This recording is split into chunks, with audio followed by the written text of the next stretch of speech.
Do you want to see what eczema looks like inside the gut? I'm going to run you through my GI map. This is a stool analysis, a PCR, test, and this is looking at what's happening inside the gut. And as a disclaimer, I have been breastfeeding and I was pregnant, and previous to that I've been in Uganda for 1.5 years. So I have so many microbes that aren't even tested on here, I'm sure, in my gut. And I knew that I had a lot of gut dysfunction. And I got pregnant right as I was about to do my gut protocol. So based off of this, I have a very stereotypical and actually extreme overgrowth and gut dysfunction. So I should have eczema all over my body. And it is amazing that I haven't gone back to where I was 10 years ago when I had it all up and down.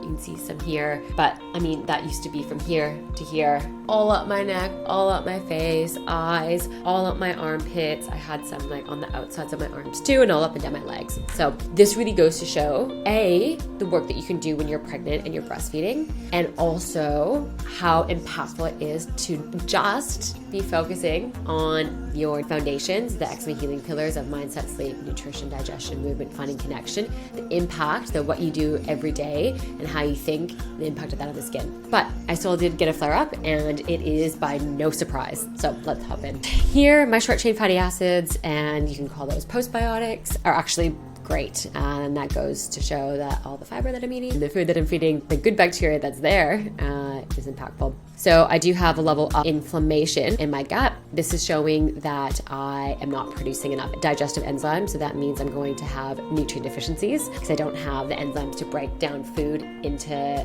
nutrients for absorption. I had done supplementation when I was pregnant. This is one thing that I was able to take when I was pregnant and breastfeeding, a supplement to support secretory IgA, so that's within range. Zonulin, one of the markers for intestinal permeability, is high, which I knew. And then steatocrit, so this has to do with fat malabsorption, and I can tell that because of my stools. There's a lot of arrows here for intestinal permeability and malabsorption and nutrient deficiencies, on top of the fact that I am breastfeeding, so my nutrients are going to be prioritized for my body. So there's that part of it.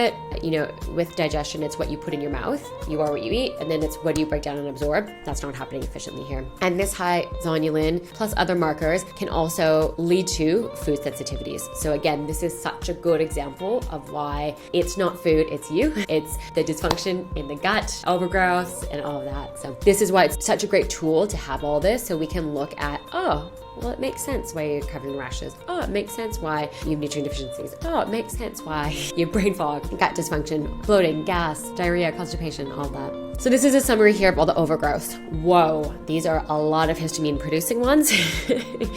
A lot of inflammation here in my body, and no nutrients to support that inflammatory response. So whoa.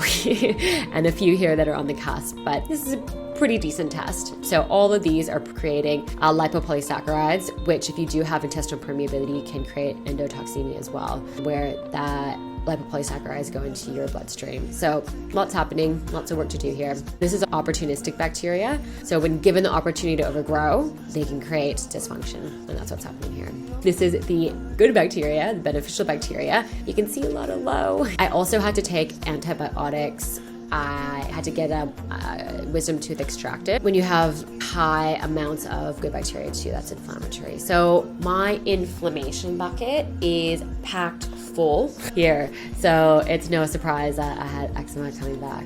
All right, so that's a little overview of my GI map. I am still breastfeeding at nighttime, and I've been on a breastfeeding protocol because you're limited of what you can take when you're breastfeeding. I have just finished doing a 3-month protocol, and I'll share with you when I get my results back of the improvements, hopefully, in my GI map. If you would like to know what happens when I redo my GI map after I've done my 3-month breastfeeding protocol, comment gut below and we'll send you the update.